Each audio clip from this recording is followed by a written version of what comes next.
Hello everyone, good morning.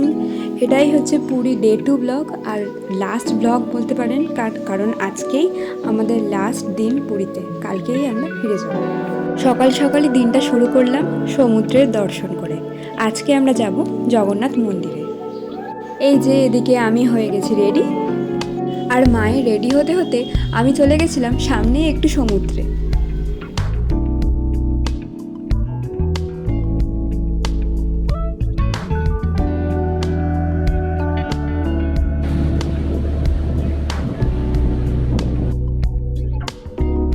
ওই 5-10 minute মতো সমুদ্রে কাটিয়ে প্রায় 10টা 15-র দিকে আমরা তিনজনে বেরিয়ে পড়লাম জগন্নাথ মন্দিরের উদ্দেশ্যে।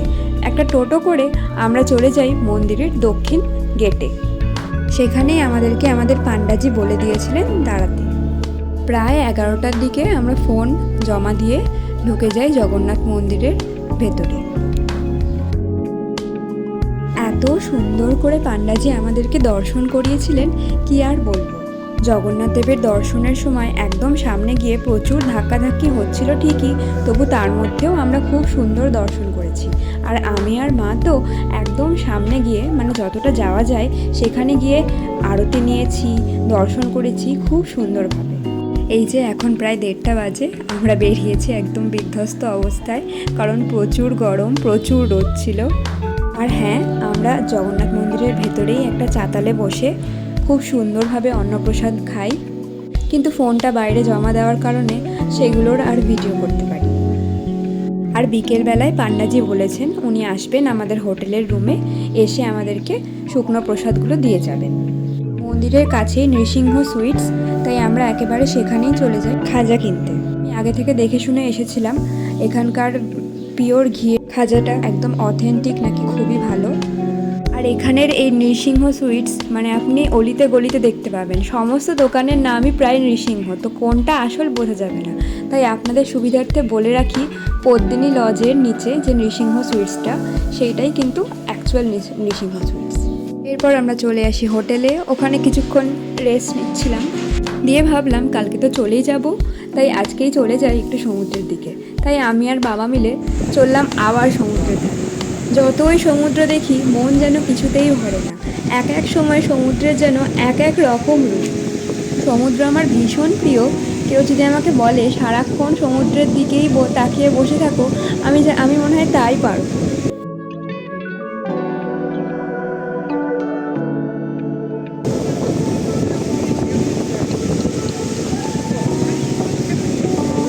ফেরার পথে আমাদের হোটেলের পাশেই এই আইসক্রিমের দোকানটা থেকে এই আইসক্রিমটা নিয়ে আমরা রুমে যাই।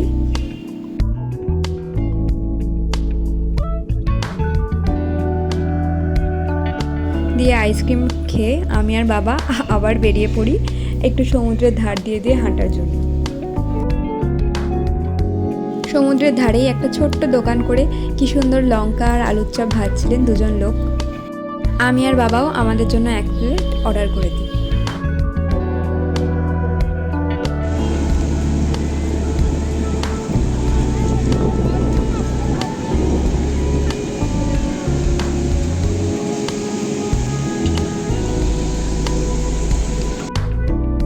আপনারা আজকের এই ব্লগটায় বাকি অংশটাতে সমুদ্রের ভিডিওই মনে হয় বেশি দেখতে পাবেন, কারণ আমার সমুদ্র দেখতে খুবই ভালো লাগে, আর আমিও তাই সমুদ্রেরই বেশি বেশি করে ভিডিও করি। এরপরে আমরা তিনজনে একটু বেরিয়ে পড়েছি স্বর্গদ্বারের মার্কেটটার উদ্দেশ্যে। এই দিকে হচ্ছেন গৌরাঙ্গ মহাপ্রভু, আর ওই দিকে হচ্ছেন নিত্যানন্দ মহাপ্রভু। আমরা এই মার্কেটটা থেকে আমার একটা শার্ট, বাবার একটা শার্ট, আরও কিছু অল্প স্বল্প জনকে দেওয়ার মতো অল্প কিছু কেনাকাটা করে নিই।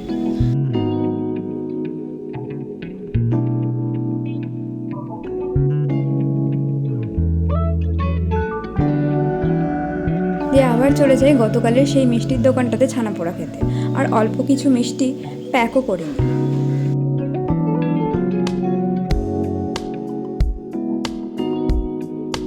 এরপরে মায়ের খুব ইচ্ছা করছিল রামকৃষ্ণ মিশন থেকে ঘুরে আসার, আর এখন তো সন্ধ্যা হয়ে গেছে, তো এই সময়ই ও প্রেয়ারটাও হয়। তাই আমরা একটা টোটো নিয়ে আবার চললাম রামকৃষ্ণ মিশনের উদ্দেশ্যে।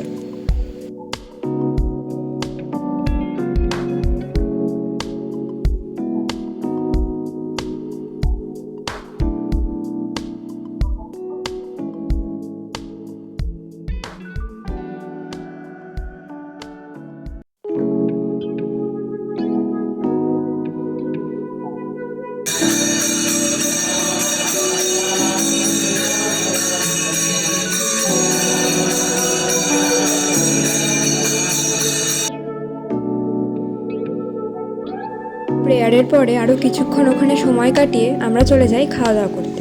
এখন বাজে প্রায় 7টা, কিন্তু আমরা আজকে ডিনারটা তাড়াতাড়ি করে নিই, কারণ কালকে ভোর ভোরই আমাদের ট্রেন আছে।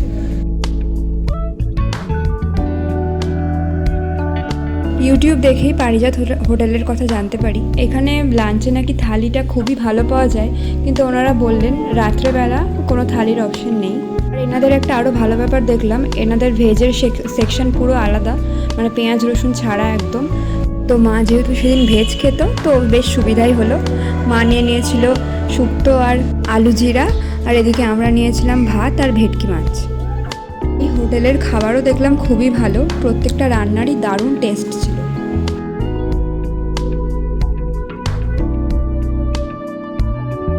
এরপরে আমাদের সাথে যেহেতু অনেক কটাই বেশ ব্যাগ ছিল, সেই যে কেনাকাটা করেছিলাম, তো সেই ব্যাগগুলো রাখতে আমরা চলে আসি হোটেলে। আর মালপোয়াটা যাতে নষ্ট না হয়ে যায় তাই জন্য সেটাকে ঢুকিয়ে দিয়েছিলাম ফ্রিজে।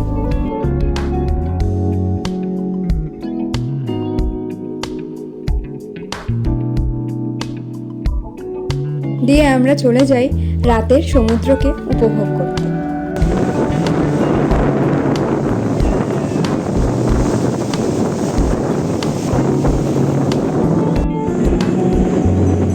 রাত্রিবেলাতেও সমুদ্রের এক আলাদাই সৌন্দর্য। আগামীকাল তো বাড়ি ফিরে যাব, তাই আজকে মন ভরে সমুদ্র দেখে নিচ্ছি।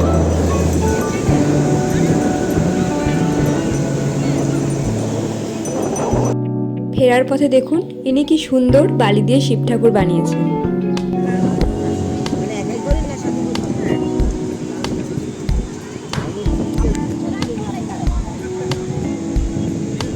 সত্যি এনার শিল্পের কোনো তুলনাই হয় না।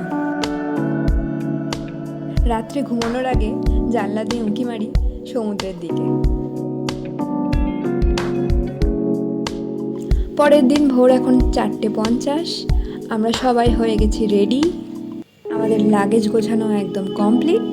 এবার আমরা যাব স্টেশনের উদ্দেশ্যে। তার আগে বাইরের আকাশটা দেখুন কি সুন্দর, একদম পিঙ্ক পিঙ্ক হয়ে আছে।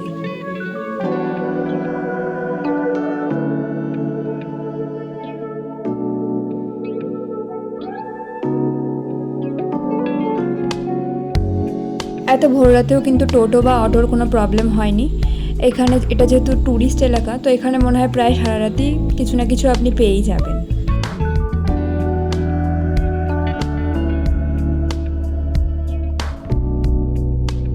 আমরা চলে এসেছি পুরী স্টেশনে। এখান থেকেই আমাদের ট্রেন ছাড়বে ভোর 5:45-এ, কলকাতা পৌঁছাবে মনে হয় প্রায় 1:40-এর দিকে।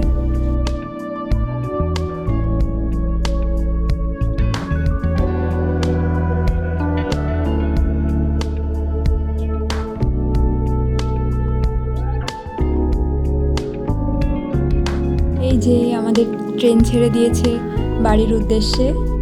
আবার কবে পুরীতে আসবো জানি না, তবে জগন্নাথ দেব যবে টানবেন আবার আসবো পুরীতে সবাইকে নিয়ে।